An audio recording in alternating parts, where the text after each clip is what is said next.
क्या आप दांतों में लगातार दर्द, पायरिया, मसूड़ों की सूजन या खून आने की समस्या से परेशान हैं? तो बिना देर किए आपके क्षेत्र आपकी सेवा में तत्पर जगताप डेंटल ओरल क्लिनिक पर आ जाइए। हमारा पता है Jagtap dental oral clinic, Jalandhar engineering workshop के बाजू में, कहारवाड़ी, खंडवा।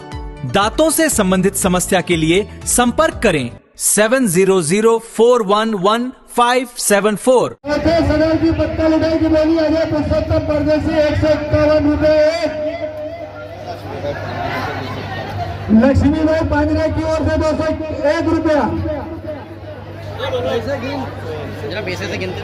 अश्विन जुगल सोनर 1100 रुपया।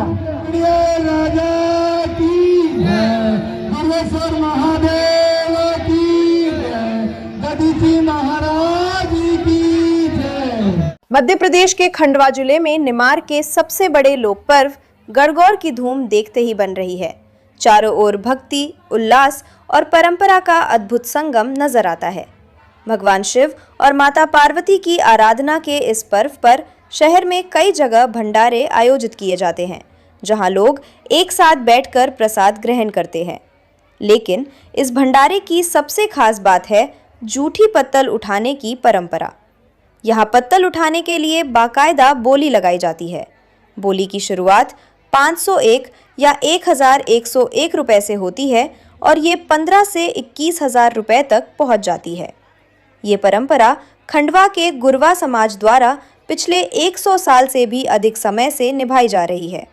इसके पीछे उद्देश्य है समाज में समानता का भाव बनाए रखना।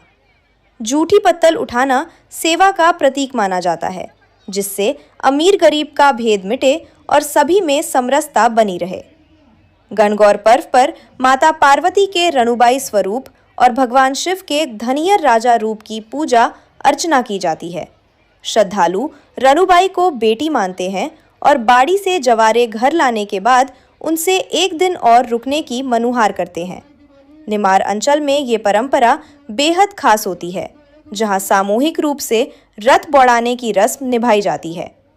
पूरे क्षेत्र में इस दौरान उत्सव का माहौल दिवाली जैसा नजर आता है। महिलाएं गणगौर के भजन गाती हैं, झालरिये दिए जाते हैं और हर ओर उल्लास छाया रहता है। ये पर्व होली के बाद शुरू होता है। होली की राख से गौरी की स्थापना की जाती है और गेहूं बोकर बाड़ी तैयार की जाती है। 8 दिनों तक इसकी सेवा करने के बाद श्रद्धालु जवारों को रथ में रखकर अपने घर ले जाते हैं और अंत में उनका विसर्जन किया जाता है। गणगौर में जहां एक ओर आस्था और परंपरा का संगम देखने को मिलता है, वहीं जूठी पत्तल उठाने की ये अनूठी परंपरा समाज को बराबरी और सेवा का संदेश भी देती है।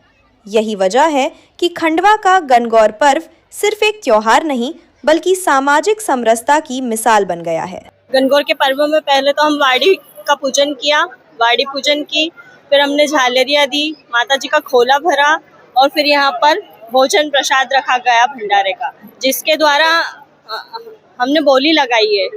गणगौर पर्व में हमारे द्वारा 1100 की बोली लगाई गई है जूठी पत्तल उठाने की। तो जूठी पत्तल हमने उठाई। कहा जाता है कि इसका बहुत पुण्य होता है जूठी पत्तल उठाने का। पत्तल लगाई की बोली का बहुत महत्व है, क्योंकि जब धर्मराज युधिष्ठिर जी ने अपना यज्ञ किया था, तो उस यज्ञ में सभी ने अपने अपने काम चुन लिए थे। और जब सभी कामों को चुन लिया गया, तो जहाँ कृष्ण भगवान ने देखा कि बड़े काम तो हर कोई कर रहा है, मगर छोटे काम को पत्तल लगाए, को पत्तल उठाने को छोटा काम समझकर किसी ने हाथ नहीं लगाया। तो कृष्ण भगवान ने सभी को अच्छा संदेश देने के लिए कि काम कोई छोटा और बड़ा नहीं होता, तो कृष्ण भगवान ने स्वयं जूठी पत्तलें उठाई और ये मानव समाज को धरती पर, स्वर्ग से लेकर धरती तक ये एक संदेश दिया है कि कार्य कोई छोटा या बड़ा नहीं होता है, और यदि छोटा कार्य कोई करेगा तो उसे और अधिक पुण्य मिलता है। तो यह हमारे देश की परंपरा है कि किसी कार्य को छोटा या बड़ा ना समझा जाए, क्योंकि यज्ञ में कृष्ण भगवान ने यह महत्व सभी को बताया है। तो इस कार्य को, यह एक संदेश है मानव जाति के लिए कि मानव अपनी भावनाओं को समझे, कि जैसे बड़े कार्य को किया जाता है वैसे छोटे कार्य को तुच्छ ना समझा जाए। तो पत्तल लगाने की बोली बहुत ही श्रेष्ठ कार्य है। झूठी पत्तल लगाना, सफाई करना, सफाई से ही स्वच्छता आती है, लक्ष्मी आती है, जब भी पूजा होती है। हाँ, सभी में बराबरी का भाव आता है। परंपरा है और ये हमारे बुजुर्गों के समय से लगभग 80-90 साल पुरानी परंपरा है। जब हमारे बुजुर्ग लोग गणगौर माता का उत्सव मनाते थे तो उसके अंदर ये पत्तल, झूठी पत्तल और इसकी बोली वगैरह उस समय भी लगती थी। वही परंपरा को आज हमारी समाज के युवा लोग भी निर्वहन कर रहे हैं। उसका एक ही अर्थ है कि इसमें सामाजिक समरसता का भाव आता है कि आज एक समाज का कभी अमीर व्यक्ति भी है तो हमारे समाज के छोटे व्यक्ति की भी जो झूठी पत्तल पैसे दे के उठाता है और यह सौभाग्य प्राप्त करता है, यह पुण्य लाभ प्राप्त करता है, क्योंकि यह बिरले लोगों को ही प्राप्त होता है, हर कोई इसका लाभ प्राप्त नहीं कर सकता है।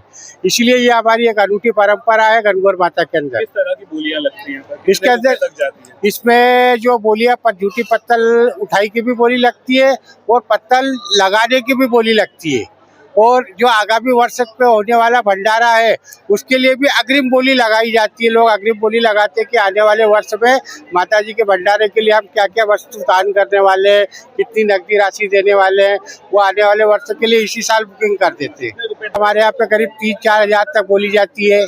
अधिकतम बोली जो है 3-4 हज़ार तक जाती है। फिर जैसे जैसे पत्तल जैसे हमारी सदर बढ़ते जाती है उसका कम होते जाता है। पब्लिक जैसे जैसे घटते जाती है तो उसका कम होते जाता है। तो हमारे माता जी के भंडारे के उपयोग में लिया जाता है। जितना भी पैसा जो माता जी का पैसा आता है माता जी के भंडारे के लिए आगामी वर्ष में, और फिर जैसे कोई चीज़ कमी रहती है तो उसको बढ़ा के बनाते हैं। जैसे इस साल पे हमारे पास अग्रिम बहुत सारा आया तो इस साल हमने गुलाब जामुन भी बनाए, सेव वगैरह भी रख दी, लूजी भी रख दी। समाज के उत्थान के लिए भी उसका उपयोग किया जाता है।